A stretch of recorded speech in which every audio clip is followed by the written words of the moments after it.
Hello. Hi, guys. How are you doing? Happy Monday. Why I feel like I get on here every Monday and I'm like, man, it's been a Monday.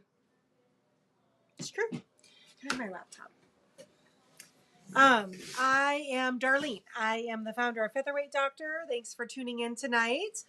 We are discussing some viewer questions, a specific viewer question from one of our dedicated viewers, Nancy in Lake Stevens, Washington.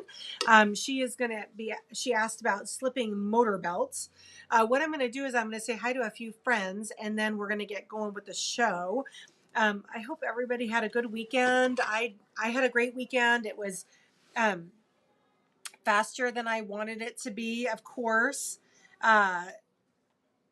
It's hard. The store is open on Saturdays, and it's hard because you don't really feel like you get a weekend with just the one day off, because then I roll into Monday. Even though the store isn't open, there's still lots and lots of things to do here. So let me just bring up some feeds. This week I have a short week because I am going over to Western Washington, and oh, hold on, it's going to be loud. And so I've got a lot of strings to tie up, loose ends to tie up before I get in the car. I have lots of visits and appointments while I'm in Western Washington this next week. So it's been a hot minute since I've been there. So I have a lot of, little things to do, which is kind of cool. Okay, so I can pull up my YouTube comments. Let's see. Okay, bringing up YouTube. Let's see here. Live.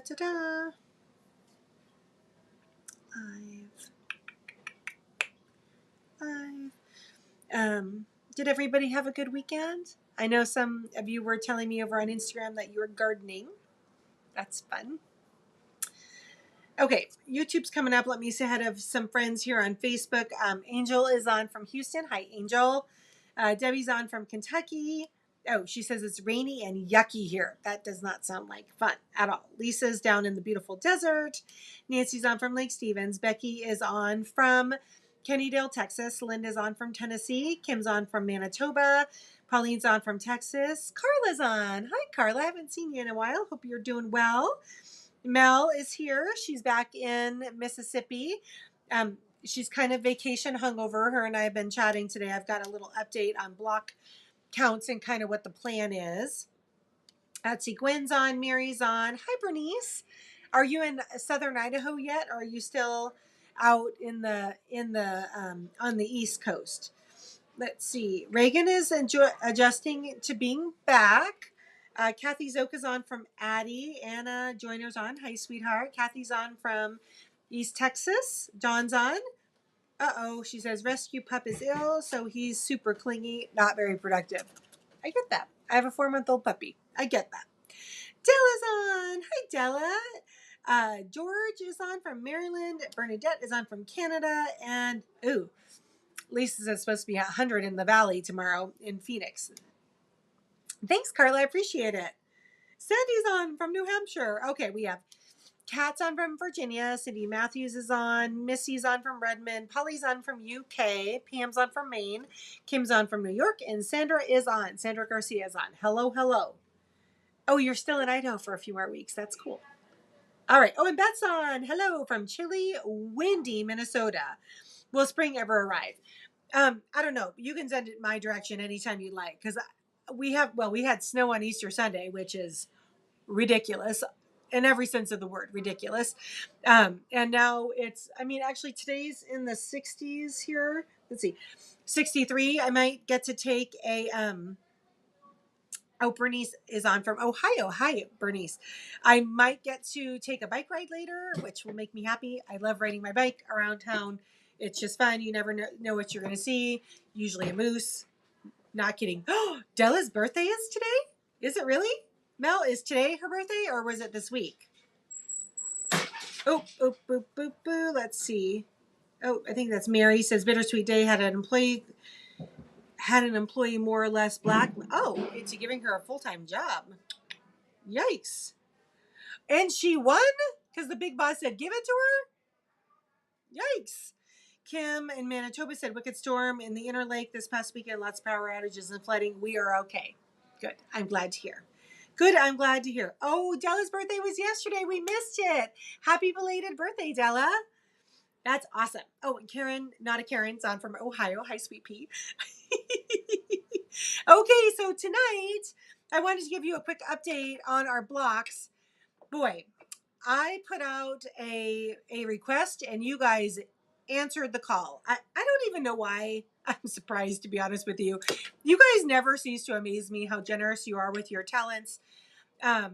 And so I don't know why I'm surprised, but we are sitting at just under 200 blocks for the project. I only needed 128 for. So we definitely will be making a third quilt for the dad. We definitely have enough blocks. No one sent any more blocks. And Mel and Odie and I are going to be putting together a plan for who's doing what and where. Mel and Odie, your packages went out over the weekend with your sashing scripts and border scripts. So you should be getting those in the next couple days so assembly can begin. Bernadette says we had snow last Monday, spring until Saturday, and summer yesterday. Now back to spring in Southwest Ontario. It's crazy, right? Like, I feel like it happens more in the north than in the southern states, with Mother Nature being slightly bipolar. Because I've been a Yankee most of my life, and it seems like every year is, you don't like the weather today, wait 5 minutes, it'll change again. Aw. So tonight's question came from Lake Stevens, Washington, and our dedicated viewer, Linda. It's Linda, right? Why am I drawing a blank? Yes. Nancy. Nancy. I'm sorry, Nancy. Linda didn't sound right. And she was asking about belt tensioning. So I'll tell you what's going on with hers, and I would tell you the typical way we deal with that. But unfortunately, her 1947 Featherweight is not acting typical. So let me go to my other camera view. Okay, so here is the motor on the back of the Featherweight. This is the motor mount. And then there is a screw right here that you can adjust to tension the belt on the motor mount. So, Kim in Manitoba says, we're just stuck in winter. It has to warm up soon. So typically what the concern that Nancy was having is her belt keeps slipping. Every time she goes to start off, she has to give the hand wheel a bit of a flick to get it to move, and then it sews fine once it's underway, but it needs a little encouragement to get started. So generally speaking, if someone said that to me, I would tell them that their belt needs to be adjusted. Now, in Nancy's case, she has changed the belt, she has tensioned the belt, she has changed out the foot controller, and is still doing it. So let me back up. For typical answer is there is about 1/2 inch of play on this motor mount.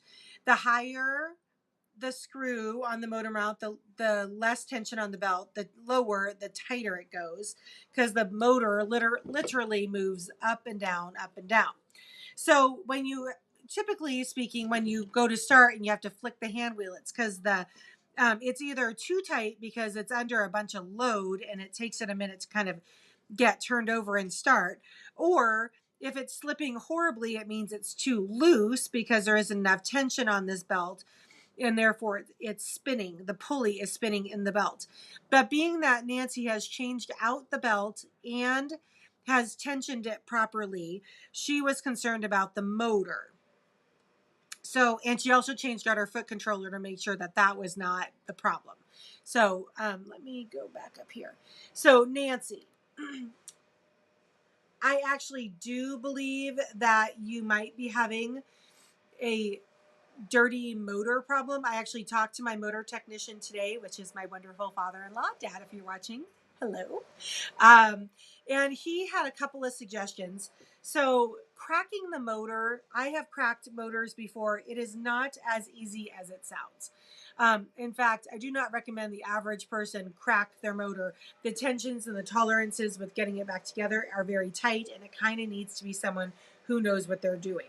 So if the motor is dirty from the carbon brushes being worn down, the carbon will start to cover the inside of the motor and kind of, you know, dirty up the inside of the motors.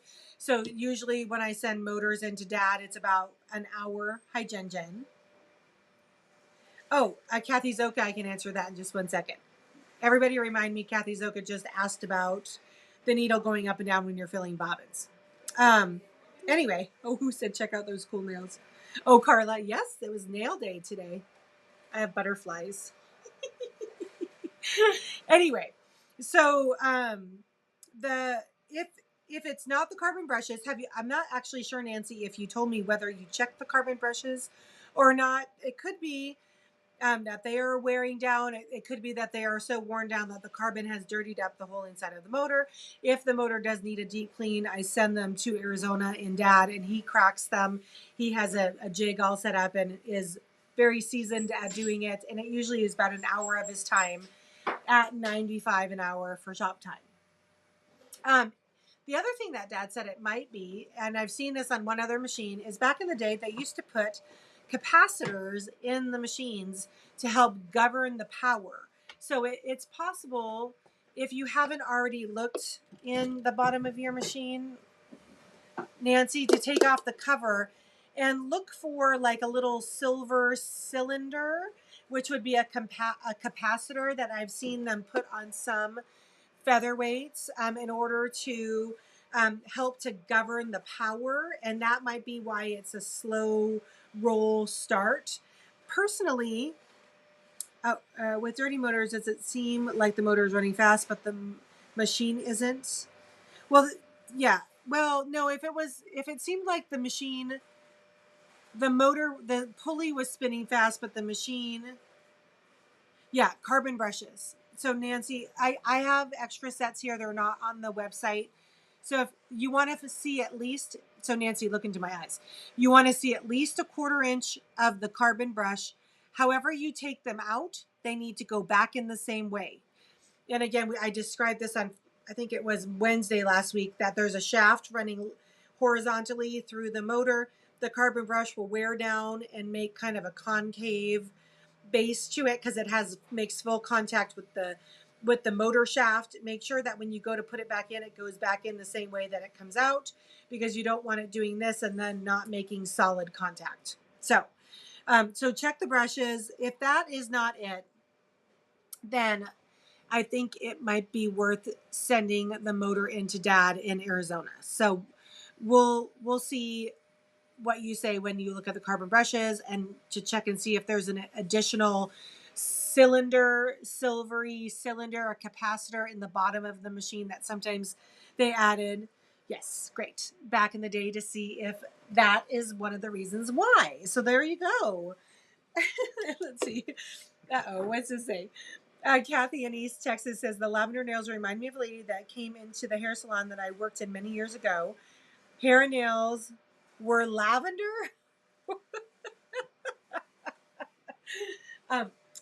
I can almost guarantee you'll never see me with lavender hair. Now, Odie, Odie likes lavender hair. Let's see. Oh, Julie Campbell says in Tennessee, hi, Darlene, my motor started chirping at me yesterday. It sounds like it might need some lubrication. You'll need to pick up the proper grease for the motor. Julie, if you have grease that came with your machine, the old antique grease, that's not that grease is past its shelf life, so don't use it. We sell the right grease on the website, and there's like 2 other people across the whole country, but it has to be like the right viscosity or melting point for those vintage motors. It sounds like you need a little lubrication if it's chirping at you.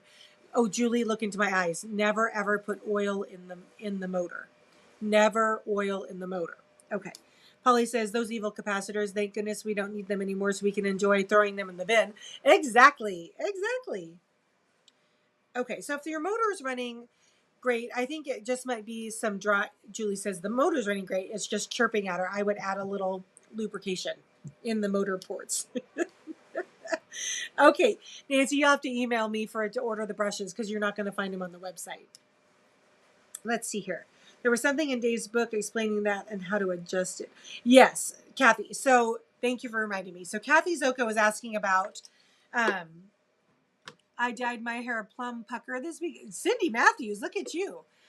All right, let me go back over to my other camera. Okay, so Miss Kathy, your issue with the needle running, up and down when you're trying to run, when you countersink this, is it sounds like your bobbin, or there's a washer underneath this silver knob that is out of place. If it's running but there's no power behind it, it just might be a little dirty.